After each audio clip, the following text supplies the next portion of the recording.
recebi esse áudio aqui Menina, faz um reel sobre o conclave. e eu realmente pensei em fazer um vídeo para o Instagram, só que o roteiro ficou um pouquinho maior do que o esperado. Então hoje a gente vai falar sobre conclave. Para quem não sabe, conclave é aquele processo de votação para a escolha do novo Papa. Inclusive, para quem não sabe, eu recomendo fortemente que olhe as redes sociais e as últimas páginas de notícia, porque o começo de maio foi todo voltado para esse bendito conclave. O que acontece? Um Papa morre ou renuncia e os cardeais precisam escolher alguém que fique no lugar dele. Então, todos eles se reúnem no Vaticano, ficam em isolamento na zona de conclave e as votações acontecem mesmo lá na Capela Sistina. Isso é o que acontece no filme e, surpreendentemente, é o que acontece na realidade também. Antes de a gente começar a falar sobre a minha perspectiva em relação ao filme Conclave, vou deixar dito aqui que talvez esse não seja um vídeo tão voltado para repertório sociocultural, mas caso você tire alguma ideia genial desse vídeo para colocar na sua redação, como a gente está falando de filme e entra como repertório sociocultural, a gente vai tratar como analogia. Então precisa fazer aquela transiçãozinha para fora da ficção no momento em que você for colocar ela na redação, tá? Fora da ficção, nos dias 7 e 8 de maio de 2025, há pouquíssimo tempo, os cardeais do mundo inteiro se reuniram lá no Vaticano para a escolha desse novo Papa. Foram mais de 250 cardeais, só que só 133 puderam votar, porque para fazer parte do grupo de votação você precisa ter mais de 80 anos. Agora, o que mais me chamou a atenção foi que nesse processo entre a morte do Papa Francisco e a escolha do novo Papa, a maior discussão social no mundo inteiro não era necessariamente quem seria o Papa, mas qual a vertente política que esse Papa seguiria, até porque o Papa Francisco, ele deixou um legado progressista, né, que se preocupava com as vozes marginais, enfim. A ideia era, vai ser um Papa progressista, que vai continuar na linha do Papa Francisco, ou vai ser um Papa mais conservador? Então é só digitar aí no Google, novo Papa, que vai aparecer, né? Vocês vão entender do que eu tô falando. Acontece que o filme Conclave, ele traz justamente essa questão política. Pode parecer um filme de religião, justamente porque tá falando sobre esse processo de eleição de um novo Papa, só que é um filme que mostra mais a política dentro da religião do que a própria religião. São pouquíssimos os discursos dentro desse filme que a gente consegue perceber de fato que as decisões desses eleitores e candidatos, elas estavam voltadas para a religião. A gente consegue perceber a todo momento no discurso deles que é um discurso político, inclusive muito próximo do que a gente está vivendo no Brasil nos últimos anos, né? A principal discussão, assim, deles todos no filme não era necessariamente sobre quem seria o Papa, mas quem definitivamente não poderia ser o Papa. E aí eu te pergunto, isso te faz lembrar de alguma hashtag?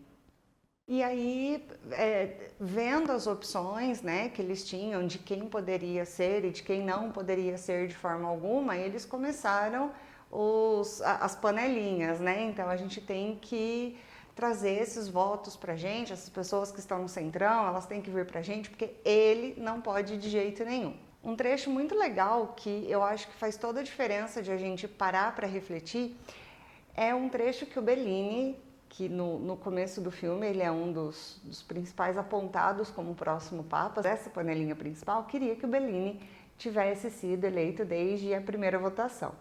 E ele tem um discurso que gerou um contraponto ali entre eles próprios, né, na reunião que eles estavam tendo. O discurso do Bellini foi esse aqui, ó. Digam que defendo uma abordagem prática para questões como gays e divórcio. Digam que nós nunca voltaremos aos tempos da liturgia latina ou das famílias com 10 filhos porque os pais eram ignorantes. Digam que eu defendo o respeito à fé alheia e a tolerância a outras visões dentro da nossa própria igreja. E digam que acredito em um papel maior para as mulheres da cúria. Então vejam, ele está trazendo justamente no discurso dele, na defesa dele, vozes marginalizadas, esses grupos ditos minoritários, principalmente dentro da religião católica. O Papa Francisco fez muitos discursos sobre isso, inclusive pregou o amor em relação a tudo isso, fez um discurso maravilhoso a favor das mulheres, inclusive tinha, né, um discurso maravilhoso a favor das mulheres. Só que nesse momento em que o Bellini citou um papel mais forte das mulheres dentro da cúria, ele foi interrompido por um aliado. E esse aliado falou o seguinte: é melhor não colocar as mulheres no discurso. E esse não é um discurso, essa não é uma posição nova. Isso não foi colocado no filme porque, nossa, estamos discutindo mais ativamente sobre as mulheres nos últimos anos. Não, essa é uma discussão muito antiga, inclusive. Por mais que o Papa Francisco tenha militado, talvez seja uma palavra muito forte, mas por mais que ele tenha defendido o papel das mulheres na religião, o Papa Bento XVI já havia colocado que para isso nem havia discussão. Se Jesus decidiu por 12 apóstolos, todos homens, então era porque essa era a vontade de Jesus e a igreja permaneceria desse jeito. Outro discurso bastante importante em conclave e que eu acho que a gente pode começar a pensar é o discurso que o Tedesco fez. Depois do atentado e tudo mais, eles estão reunidos para ver o resultado desse atentado, né? E aí o Tedesco, que é o ele não do filme, o Tedesco ele fala o seguinte: finalmente vemos o resultado da doutrina do relativismo tão querida a nossos irmãos liberais. Um relativismo que vê todas as crenças e modismos passageiros em peso de igualdade. Assim, hoje, vemos a pátria da nossa Santa Igreja Católica Romana toda marcada por minaretes e mesquitas do profeta Maomé. Mas ele não para por aí, não. Ele continua falando sobre islamismo, sobre guerra de religiões, enfim. Aí eu vou fazer um desafio aqui para vocês. Eu quero que vocês me digam uma guerra de religiões. Só uma, não vale fazer lista, tá? Eu não quero uma lista, eu quero uma guerra de religiões. Dá pra gente fazer uma relação muito grande entre o discurso do Tedesco, colocando isso em relação ao islamismo e à guerra de religiões e falando necessariamente sobre a doutrina liberal dentro da igreja, com uma retomada histórica de uma ou das diversas guerras por religião. Parece até bonito, né? Fazer guerra em nome de Deus. Não é. Enquanto Deus pregava amor e tudo mais, é que nem o povo fala, né? No final das contas. Jesus era um cara legal, o fã-clube dele aqui, né? Pode tudo. Agora, eu acredito que o discurso mais importante do filme, e uma das partes, assim, que mais vale a pena ser prestada atenção, é o discurso de um cardeal que apareceu ali no conclave, muito de fininho. Ninguém sabia que ele tinha sido promovido, né?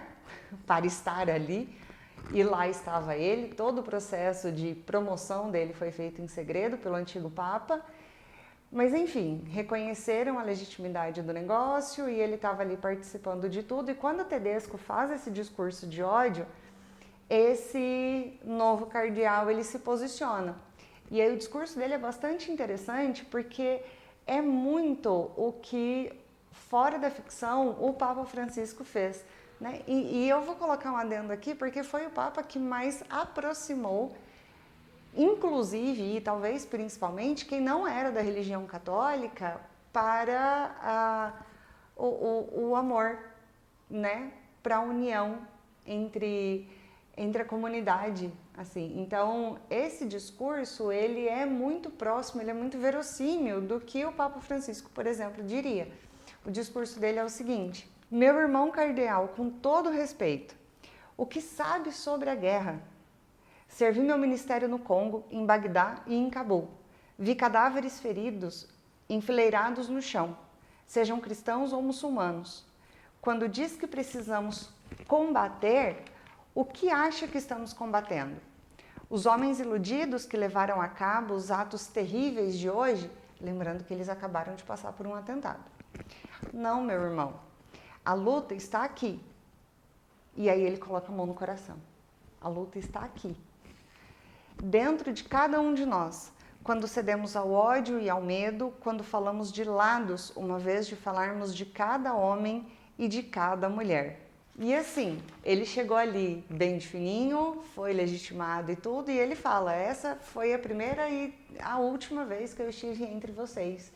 E ele começa a falar o quanto os outros cardeais são mesquinhos e tudo mais. E o quanto eles estão colocando Roma e a eleição à frente da igreja, né? E tanto que ele fala, e essas coisas não são a igreja. A igreja não é tradição, a igreja não é passado. A igreja é o que faremos a partir de agora. E isso é muito legal se a gente for pensar em uma questão de mobilização social. Porque vejam, todos os discursos de fé que nós tivemos nos últimos anos, todos esses discursos contrariam alguma coisa que de fato foi dito, ou foi pensado, ou foi pregado ali na época de Jesus. Então, essa questão do discurso em prol da religião, ele também é político. E aqui no Brasil a gente vê isso muito fortemente, e eu volto a dizer, principalmente nos últimos anos. Isso, fora da ficção, foi muito bem começado pelo Papa Francisco, né? No dia 8, o Leão XIV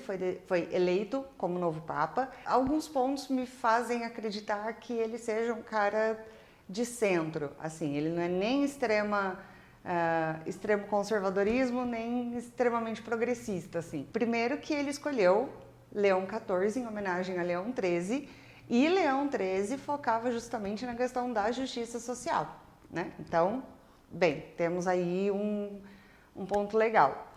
Segundo, que ele elogiou bastante todo o mandato do Papa Francisco, disse que quer continuar na mesma linha. Inclusive, 3 compromissos dele dão continuidade ao papado do Francisco, né? Que é a inclusão, a paz e o combate às mudanças climáticas. Inclusive, combate às mudanças climáticas é um tema que a gente conversa bastante por aqui, inclusive aqui no vídeo sobre Ainda Estou Aqui e no vídeo sobre The Last of Us, a gente conversa bastante sobre diversos dados estatísticos e como usar repertório para alinhar com esses dados estatísticos em relação às mudanças climáticas, tá? Que é um tema muito necessário e muito urgente de ser falado. Dizem que é o primeiro, dizem os ingleses, né, que é o primeiro Papa norte-americano da história, apesar de Papa Leão XIV ter dupla cidadania, ele é tanto norte-americano quanto peruano, depois de ele ter passado um tempo lá no Peru com as missões agostinianas dele. Então, assim, temos bastante material para acreditar que pode ter sido uma boa escolha. Foi, na verdade, um conclave muito rápido, em 2 dias a fumacinha branca já saiu ali, foi um chá revelação bem rápido, né? Mas o que a gente consegue fazer agora é trazer a oração do Lawrence no filme e pedir a Deus para que esse seja um Papa que tenha dúvidas, que seja um Papa que, apesar de pecar, peça perdão e siga em frente, não é mesmo? Foi um vídeo um pouco menos voltado para a redação, a gente fez uma análise mais conteudista em relação ao filme mesmo. De toda forma, tem muito assunto para pensar, tem muito assunto para vocês discutirem aí entre você e a sua roda de amigos, então eu acredito que vai fazer diferença da mesma forma, tá? E com isso eu fico por aqui. E a gente se vê no próximo vídeo. Não esquece de comentar, curtir, compartilhar com seus amigos que assistiram ou que ainda vão assistir Conclave, antes de fechar essa aba. Ah, tem um plot twist maravilhoso no final, deixei para falar no fim. Ó, assim, sensacional. Isso me pegou pelo filme inteiro. Não vou dar spoiler, é para vocês assistirem ao filme e ao vídeo. A gente se vê na semana que vem. Com carinho, Estela.